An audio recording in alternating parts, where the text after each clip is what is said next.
25 years earlier, Kazunori Yamauchi, Takahiro Hira, harbored a vision to develop a driving simulator that would democratize the world of racing. This vision would later materialize as Gran Tourismo. In Cardiff, Wales, Jan Martinborough, Archie Maidque, is an ardent enthusiast of Gran Turismo video games and has diligently saved up to acquire a simulator. He resides with his parents, Steve, Jimin Hunsu, and Leslie, Jerry Halliwell Horner, alongside his brother Kobe, Daniel Puig. Jan sustains himself by working at a clothing store. However, Steve, a former footballer, remains unconvinced and unsupportive of Jan's aspirations to become a professional racer, deeming it unrealistic and perilous. Meanwhile, in Tokyo, Danny Moore, Orlando Bloom, a marketing executive at Nissan, arrives at a conference with a groundbreaking proposal.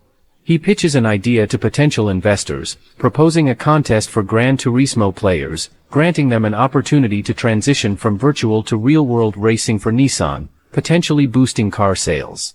Upon receiving approval for the contest, Danny embarks on a quest to enlist mentors for the aspiring racers. Rejection greets him at every turn until he encounters his last resort, former racer Jack Salter, David Harbour, now working as a mechanic. Danny presents his concept to Jack, who initially rebuffs it, voicing concerns about the potential life-threatening consequences of placing gamers in real race cars.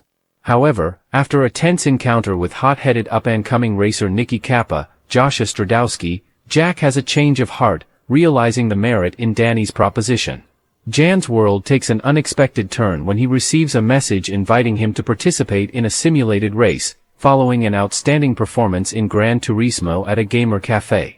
A video from Danny unveils the opportunity for top racers to join the newly established GT Academy, with a chance to pursue real racing dreams. Kobe informs Jan of an outdoor gathering with friends, including Jan's crush, Audrey, Maeve Cordier-Lilly. At first reluctant, Jan decides to attend, striking up a conversation with Audrey, who expresses her desire to travel the world. The gathering is disrupted by the arrival of the police, forcing the teenagers to disperse. On their way back in Steve's car, a friend of Jan and Kobe's attempts to procure beer from a neighboring vehicle, resulting in a minor collision, drawing the attention of the authorities. Jan accelerates away, leading to a brief police pursuit. Though he evades capture, both he and Kobe return home to find a disapproving Steve. Jan accepts responsibility for the damaged mirror. In a rush, Jan is summoned to assist Steve at a rail yard just moments before the simulated race is set to commence. Despite the time constraints, Jan pedals his bike to the cafe and arrives in the nick of time to register. Leveraging his skills developed from playing at home, he overtakes fellow players and clinches first place, securing his entry into the academy.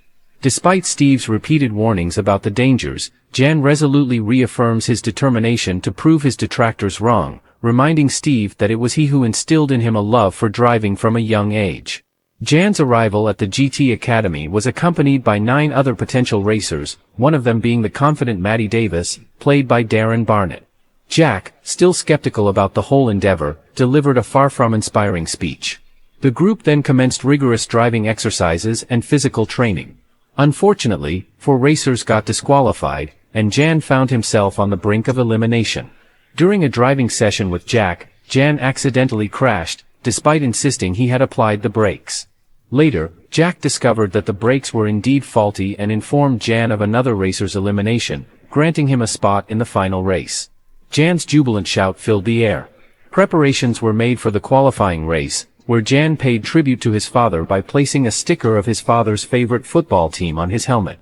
Although he started at the back of the pack, Jan quickly maneuvered his way to the front. In a thrilling race against Matty, who was in the lead, Jan utilized tactics learned from video games to edge alongside him, resulting in a nail-biting finish. Danny initially thought Matty had won, but a video replay confirmed that Jan had won by a hair's breadth. Jan's journey to bigger races began, and he received congratulations from his fellow racers, including Matty. Accompanied by Jack and Danny, Jan embarked on a journey to Austria for races to qualify for an FIA license.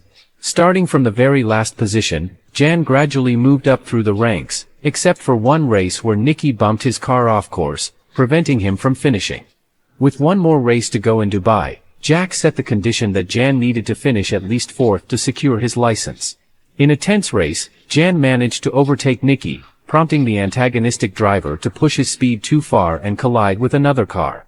A tire from Nicky's car flew towards Jan's windshield but luckily didn't cause enough damage to stop him from finishing fourth and obtaining his license. Eager to share his success, Jan reached out to Audrey and invited her to Tokyo to witness his official signing with Nissan. Their day together culminated in a dance club where they shared their first kiss. Jan subsequently headed to the Nürburgring track in Germany for another race, watched by Steve and Leslie from home. On the sixth lap, Jan managed to secure second place, but an overly ambitious maneuver caused his car to flip and result in a harrowing crash. His parents were filled with dread as they witnessed the incident on TV, and Jan was rushed to the hospital with Jack at his side. Upon regaining consciousness, Jan received the grim news from Danny and Jack. A spectator had tragically lost their life in the crash, but they assured Jan that it wasn't his fault. Overwhelmed by guilt, Jan broke down and requested solitude, unable to face his parents and blaming himself for the tragedy. Once Jan had fully recovered, Jack took him to the location of his crash and revealed what had ended his own racing career.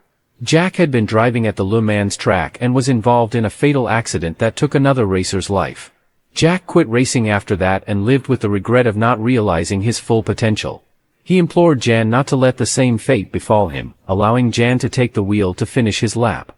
Jan and Jack rendezvous with Danny, who shares a concerning update about how rival racing teams are actively trying to eliminate sim racers from competition by building cases against them. Undeterred, they remain resolute in their determination to participate in the 24-hour race at Le Mans with their Nismo team, joined by Matty and fellow GT Academy driver, Antonio Cruz, also known as Pepe Barroso. Upon arriving at Le Mans, Jan finds a supportive gathering, including his family, Audrey, and other GT Academy drivers. Steve makes amends with Jan for not providing the support he needed earlier. As the race kicks off, Jan, Matty, and Antonio take turns behind the wheel. A rival driver experiences a harrowing fiery crash but thankfully escapes unharmed. When it's Jan's turn to drive, his thoughts become consumed by the incident, causing him to lose focus. Jack comes to the rescue by playing calming tunes from Kenny G and Enya, helping Jan regain his composure.